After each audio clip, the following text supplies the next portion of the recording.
coffees. Call Ticketmaster today at 241-5555.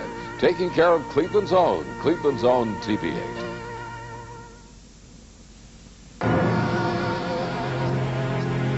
Thomas Hill says he believes his father committed murder nearly 30 years ago. Scott Hill says his son has it all wrong. He had nothing to do with the killing. Now the jury's verdict. State of Florida Plaintiff versus Robert Scott Hill, defendant. Verdict. We, the jury, find as follows. As to the defendant in this case, the defendant is not guilty. Robert Scott Hill is acquitted and can never again be tried for the murder of Grace Thomas. Recently, we visited with both father and son to see if the end of the trial meant a chance to become a family again. I think he still thinks I'm guilty. I don't know. But in my mind, I still love him and everything like that, and I would always, you know, speak to him. There's too many good people in the world that I care to know. Then I deal with scum all the time. I don't care to be around him. I don't care to know him. I know what type of person he is. When we come back, a college student turned call girl trying to get out of the business is accused of shooting her boss. But first, June Grasso's here with a look at this week inside America's courts. June?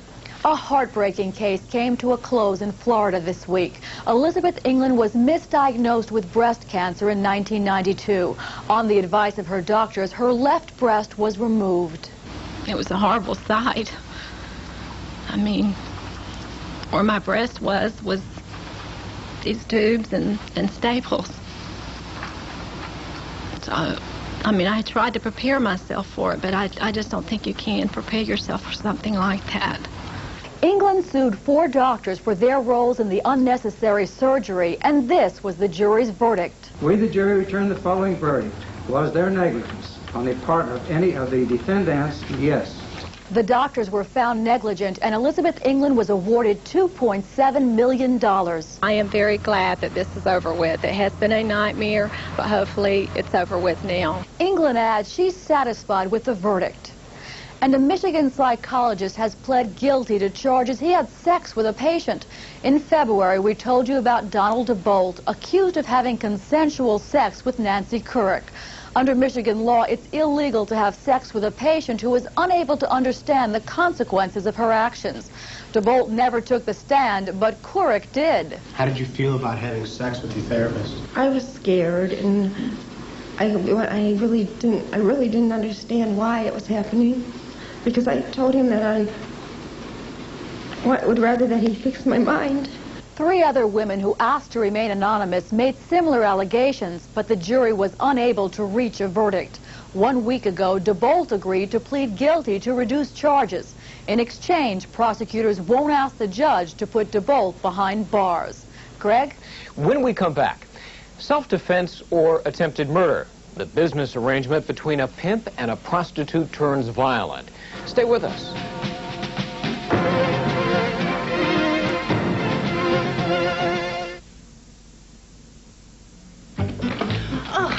Who has time to go shopping anymore? I know, I sure don't. So I decided to get a personal shopper. I chose Joan Rivers.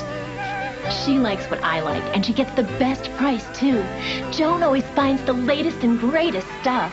All I have to do is make a phone call. Introducing Can We Shop, starring Joan Rivers. Surprise! Joan Rivers? Delivers? Every day! Can We Shop?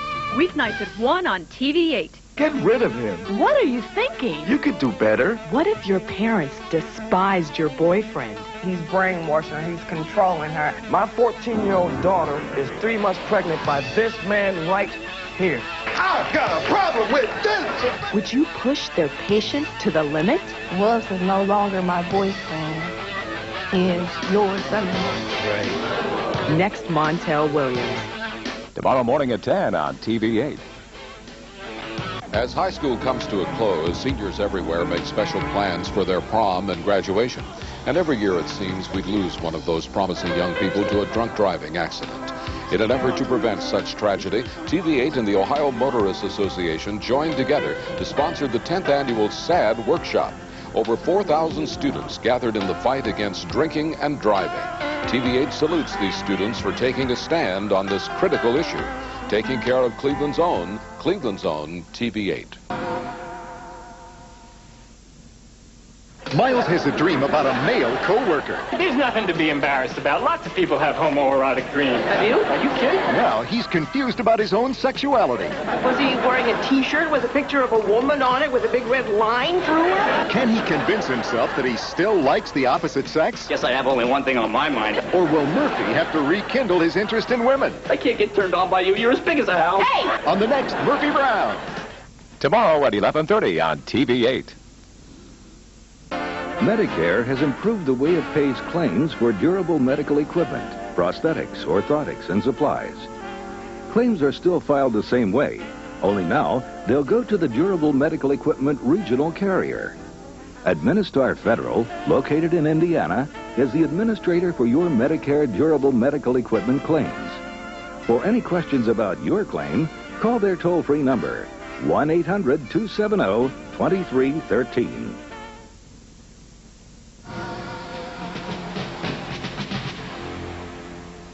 Elizabeth Dugan was looking for thrills, men, cars, and cash. So she answered an ad in the newspaper for a job as an escort. And what began as an adventure led her straight to trouble in the fast lane. Why did you shoot that gun?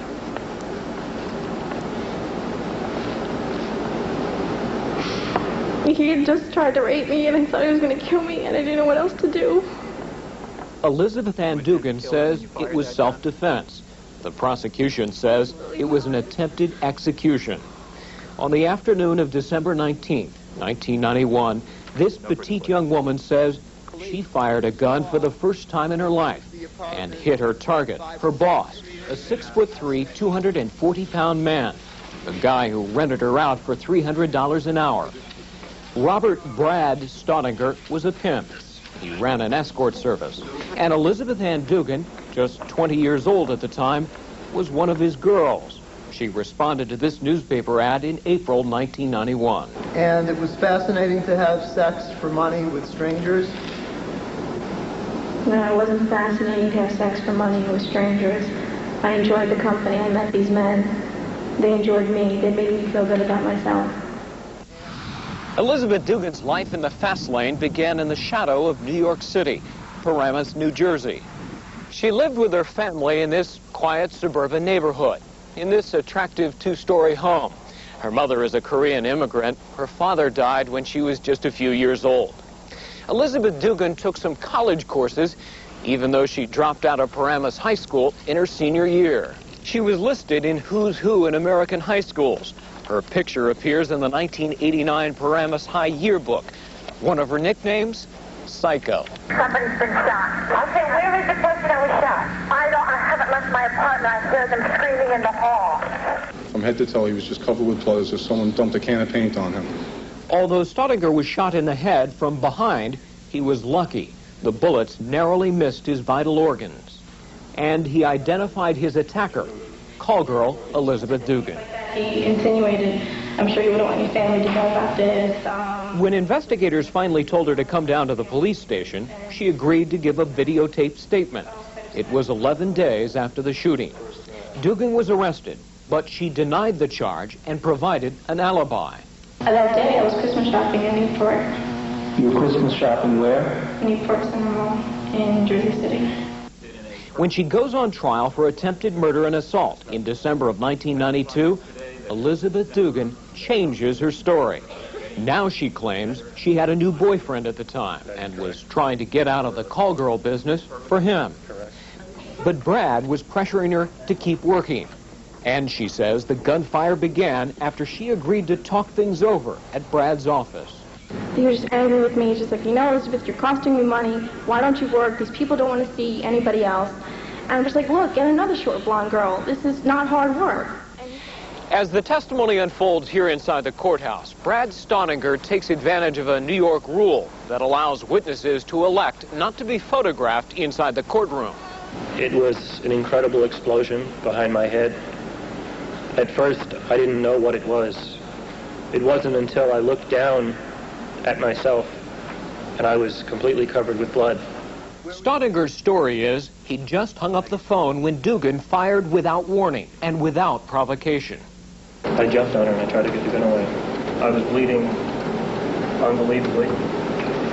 and I was feeling like I was blacking out. I was getting very weak. It's the word of an articulate college dropout turned pimp against a part-time college student and call girl. Did she attempt to kill her boss out of fear that her double life would be exposed? Or did he attack her? And is this a case of self-defense? And he pressed me really hard up against the wall, and he put the gun to my head. You said what to him? I told him I'll do whatever he wanted, just to get the gun away. And he put the gun down on the desk and he started to undo his clothes. I grabbed the gun